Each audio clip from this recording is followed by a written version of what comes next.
कि आज मेरा 70वां जन्मदिन है और इस मौके पर सबसे पहले मैं मीडिया बंधुओं व देशवासियों को तथा बीएसपी के सभी छोटे बड़े पदाधिकारियों, कार्यकर्ताओं एवं शुभ चिंतकों आदि को भी नव वर्ष सन 2026 की हार्दिक बधाई एवं शुभकामनाएं देती हूँ। साथ ही साथ ये नव वर्ष इन सभी की जिंदगी में अपार तरक्की व खुशहाली आदि लाए, कुदरत से ये भी कामना करती हूँ। इसके साथ ही अब मैं अपने जन्मदिन के संबंध में ये कहना चाहूँगी कि नव वर्ष के पहले महीने में ही आज के दिन अर्थात दिनांक 15 जनवरी को पूरे देश भर में बीएसपी के लोग मेरा जन्मदिन पार्टी व मूवमेंट के हित में इसे जन कल्याणकारी दिवस के रूप में बहुत ही सादगी के साथ मनाते हैं और इस मौके पर पार्टी के वरिष्ठ लोग खासकर आम जनहित से जुड़ी उन जन कल्याणकारी योजनाओं के बारे में बताते हैं जिन्हें यहाँ यूपी में बीएसपी की 4 बार मेरे नेतृत्व में रही सरकार में शुरू किया गया था तथा उन्हें कांग्रेस, बीजेपी व अन्य विरोधी पार्टियों की सरकारों की तरह अधिकांश सरकारी कागजों में ही दर्ज करा के नहीं छोड़ दिया था, बल्कि जमीनी हकीकत में भी लागू करके दिखाया था, जिनसे फिर यूपी में सर्व समाज में से विशेषकर गरीबों, मजदूरों, बेरोजगारों, किसानों, व्यापारियों, कर्मचारियों, युवाओं, महिलाओं, छात्रों व अन्य मेहनतकश लोगों के साथ साथ यहाँ दलितों, आदिवासियों, पिछड़े वर्गों, मुस्लिम एवं अन्य धार्मिक अल्पसंख्यक समाज के लोगों की भी स्थिति में काफी सुधार आया है और अब अपने राजनीतिक लाभ के लिए उनमें से कुछ योजनाओं की नकल करके केंद्र व राज्यों की भी सरकारें इनका नाम व थोड़ा स्वरूप आदि बदलकर इन्हें चला भी रही है। लेकिन ये भी सच है कि उनके प्रति इनकी नीयत व सोच सही नहीं होने की वजह से इन पार्टियों की सरकारें इन्हें कोई खास लाभ नहीं दे पा रही हैं। इसके साथ साथ यहाँ मैं ये भी बताना चाहती हूँ कि हमारी पार्टी की रही सरकार द्वारा जिन लोगों के हित व कल्याण के लिए यहाँ असंख्य जन कल्याणकारी योजनाएं शुरू की गई हैं, जिनसे इन्हें काफी लाभ पहुंचा है, उन्हें हमेशा लोगों के दिल व दिमाग में बरकरार बनाए रखने व साथ ही उनमें बीएसपी के प्रति आस्था व निष्ठा आदि बनाए रखने के लिए भी पार्टी व आम जनहित में हर वर्ष की तरह इस वर्ष भी पूरे देश भर में आज मेरा जन्मदिन जन कल्याणकारी दिवस के रूप में मनाया जा रहा है, जिसके लिए मैं पार्टी के सभी लोगों का हार्दिक दिल से आभार प्रकट करती हूँ। साथ ही हमेशा की तरह आज भी मैं अपने जन्मदिन के मौके पर ये बताना जरूरी समझती हूँ कि हमारी पार्टी की रही सरकार ने देश में समय समय पर दलित एवं अन्य उपेक्षित वर्गों में जन्मे हमारे महान संतों, गुरुओं व महापुरुषों में भी खासकर महात्मा ज्योतिराव फूले, श्री छत्रपति शाहू जी महाराज, श्री नारायण गुरु, बाबा साहब डॉक्टर भीमराव अंबेडकर एवं मान्यवर श्री कांशीराम जी आदि को भी विभिन्न स्तर पर पूरा आदर सम्मान दिया है और इनके नाम पर यहाँ अनेकों भव्य व ऐतिहासिक स्थल बनाए गए हैं तथा इनकी विशाल प्रतिमाएं लगाई गई हैं। साथ ही जनहित में अनेकों विशाल पार्क व गार्डन आदि भी बनाए गए हैं। इसके साथ साथ इनके नाम पर अनेकों नए जिले बनाए गए हैं तथा आम जनहित की भी असंख्य योजनाएं शुरू की गई हैं, जिनके अब अपने राजनीतिक स्वार्थ में विरोधी पार्टियों की सरकारें भी नकल कर रही हैं और जिनकी शुरू से ही इनके प्रति सोच व नियत मुंह में राम व बगल में छुरी की तरह ही बनी रही है, जिसमें अभी तक कुछ भी बदलाव नहीं आया है। इतना ही नहीं बल्कि इनके बताए हुए रास्तों पर चलकर ही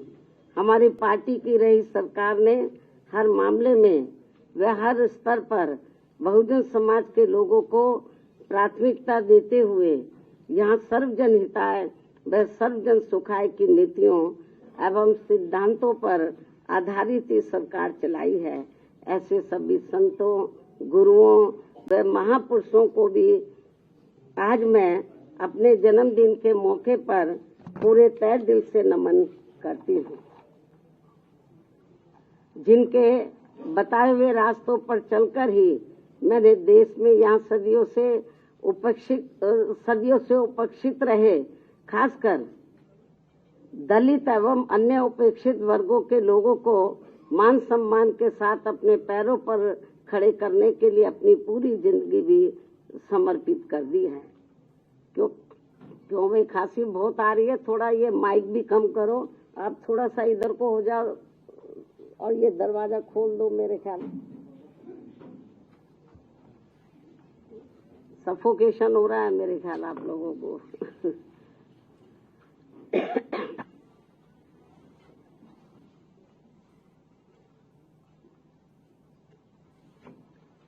मैं आपको बता रही थी अभी जो हमारे संत गुरु और महापुरुष हुए हैं, जिन्होंने इस देश के खास तौर से दलित एवं जो अन्य वीकर सेक्शन के लोग हैं उनको पैरों पर खड़ा करने के लिए अपनी जिंदगी पूरी समर्पित कर दी है, तो उनको मैं नतमस्तक करती हूँ, नमन करती हूँ, जिनके बताए हुए रास्तों पर चलकर ही मैंने देश में यहाँ सदियों से उपेक्षित रहे खासकर दलित एवं अन्य उपेक्षित वर्गों के लोगों को मान सम्मान के साथ अपने पैरों पर खड़े करने के लिए अपनी पूरी जिंदगी भी समर्पित कर दी है। और जब तक मैं जिंदा रहूंगी और यदि अभी तक की तरह मेरा स्वास्थ्य भी बराबर ठीक बना रहता है, तो तब तक मेरा इन वर्गों के हित व कल्याण के लिए निरंतर प्रयास व संघर्ष आदि जारी रहेगा। और इस मामले में ना तो मैं कभी झुकने वाली हूँ तथा ना ही कभी किसी के दबाव व लालच आदि में आकर अपनी पार्टी की मूवमेंट से पीछे हटने वाली हूँ, जिसके लिए बीएसपी के जन्मदाता एवं संस्थापक मान्यवर श्री कांशीराम जी ने अपनी पूरी जिंदगी समर्पित कर दी है। इतना ही नहीं बल्कि इन्होंने अपने जीते जी हर मामले में मुझ पर पूरा भरोसा करके व मुझे अपना एकमात्र उत्तराधिकारी बनाकर इस पार्टी की संपूर्ण जिम्मेवारी भी मेरे कंधों पर सौंप दी है, जिसे मैं अपने जीते जी किसी भी कीमत पर पीछे नहीं जाने दूंगी, बशर्ते ईवीएम हमारी मुश्किलें और ज्यादा ना बढ़ाता रहे। ये मैं अपनी पार्टी के लोगों को विश्वास दिलाना चाहती हूँ, लेकिन इसके लिए मैं उनसे पार्टी को हर स्तर पर पूरा सहयोग करने की भी पुरजोर अपील करती हूँ। वैसे मुझे पूरा भरोसा है कि इस मामले में पार्टी के लोग मुझे कतई भी निराश नहीं करेंगे। इसके साथ साथ यहाँ मैं ये भी कहना चाहूँगी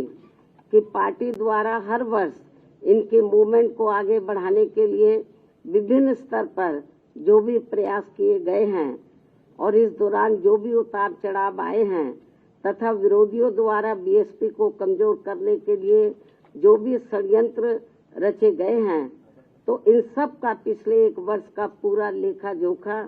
मेरी हर वर्ष आज के ही दिन अर्थात मेरे जन्मदिन के मौके पर जारी होने वाली पुस्तक मेरे संघर्ष में जीवन एवं बीएसपी मूवमेंट का सफरनामा में हिंदी व अंग्रेजी में वर्णित कर दिया जाता है, जो फिर ये पुस्तक पार्टी में विशेष कर नए जुड़े लोगों के साथ साथ वर्तमान युवा पीढ़ी व आगे आने वाली पीढ़ी के लिए भी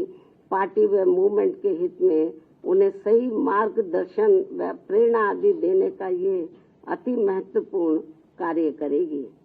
जिसका 21वें हिंदी व अंग्रेजी संस्करण का मैं विमोचन करूं। लेकिन उससे पहले मैं मीडिया के माध्यम से पार्टी के लोगों को सावधानी के तौर पर यह बताना जरूरी समझती हूं कि देश में पार्टी की मूवमेंट को आगे बढ़ने से रोकने व कमजोर करने के लिए पिछले कुछ वर्षों से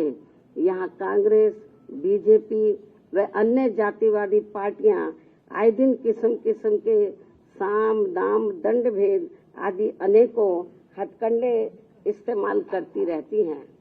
जिनका सही व समय से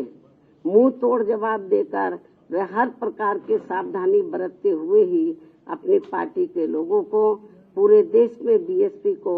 हर स्तर पर मजबूत बनाना है और खासकर आबादी के हिसाब से देश के सबसे बड़े प्रदेश यूपी में फिर से यहां अपनी पार्टी बीएसपी को सत्ता में लाना भी बहुत जरूरी है। हालांकि इस संदर्भ में काफी कुछ विस्तार से जानकारी मैंने दिनांक 9 अक्टूबर सन 2025 को बीएसपी के जन्मदाता एवं संस्थापक मान्यवर श्री कांशीराम जी की पुण्यतिथि के मौके पर यहाँ लखनऊ में इनके सम्मान में किए गए यूपी प्रदेश स्तरीय अति विशाल महा आयोजन में दे दी गई है। उन्हें मैं पुनः दोहराना नहीं चाहती हूँ, लेकिन यहाँ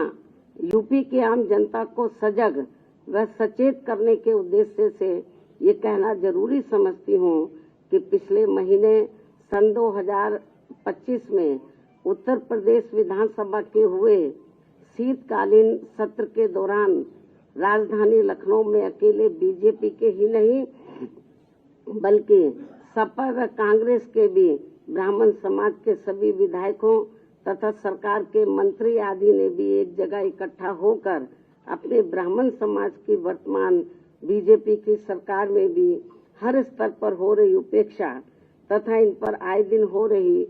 जुर्म जाति आदि को भी लेकर काफी चिंता व्यक्त की गई है और ये स्वाभाविक भी है। जबकि यूपी में हमारी पार्टी ने पिछले कई हुए विधानसभा चुनाव में टिकट देने व सरकार बनने पर अन्य वर्गों की तरह ब्राह्मण समाज को भी हर स्तर पर उचित भागीदारी दी है। साथ ही इनके ऊपर किसी भी प्रकार से कोई भी अन्याय अत्याचार आदि नहीं होने दिया है, जिसे ध्यान में रखकर अब यहाँ ब्राह्मण समाज को भी कांग्रेस, बीजेपी व सपा आदि पार्टियों के किसी भी बहकावे में नहीं आना चाहिए। वैसे भी अब ब्राह्मण समाज को किसी का भी चोखा बाटी आदि नहीं चाहिए और न ही वे किसी की धमकी से भी डरने वाले हैं, बल्कि उन्हें हर स्तर पर पूरा मान सम्मान व उचित प्रतिनिधित्व तथा रोटी रोजी के भी साधन चाहिए। साथ ही इनके ऊपर कोई भी जुर्म जाति आदि नहीं होनी चाहिए, जो ये सब इनकी चाहत अभी तक बीएसपी की सरकार में ही पूरी हुई है। और इस बार बीएसपी की सरकार बनने पर फिर से इनकी ये सब चाहत जरूर पूरी की जाएगी। इनके साथ साथ क्षत्रिय व वैश्य समाज आदि के भी हित व कल्याण का तथा इनकी सुरक्षा आदि का भी हर मामले में पूरा ध्यान रखा गया है और आगे भी रखा जाएगा। वैसे भी हमारी पार्टी की रही सरकार ने हमेशा यहाँ सर्व समाज के हित व कल्याण का हर मामले में वे हर स्तर पर पूरा ध्यान रखा है। खासकर जाट समाज जो ज्यादातर खेती किसानी का कार्य करता है, उनकी खेती करने के लिए खाद्य सहित अन्य सभी सुविधाओं की समय से उचित व्यवस्था की है। साथ ही गन्ना किसानों को तो काफी बढ़ाकर दाम दिया है। इनकी अन्य फसलों का भी उन्हें उचित दाम दिया है और अब सरकार बनने पर और अब आगे सरकार बनने पर इनका इसी प्रकार आगे भी जरूर पूरा ध्यान रखा जाएगा। इसके साथ साथ जाट समाज के शिक्षित बेरोजगार युवाओं को भी सभी विभागों में व खासकर पुलिस भर्ती में बिना कोई रिश्वत के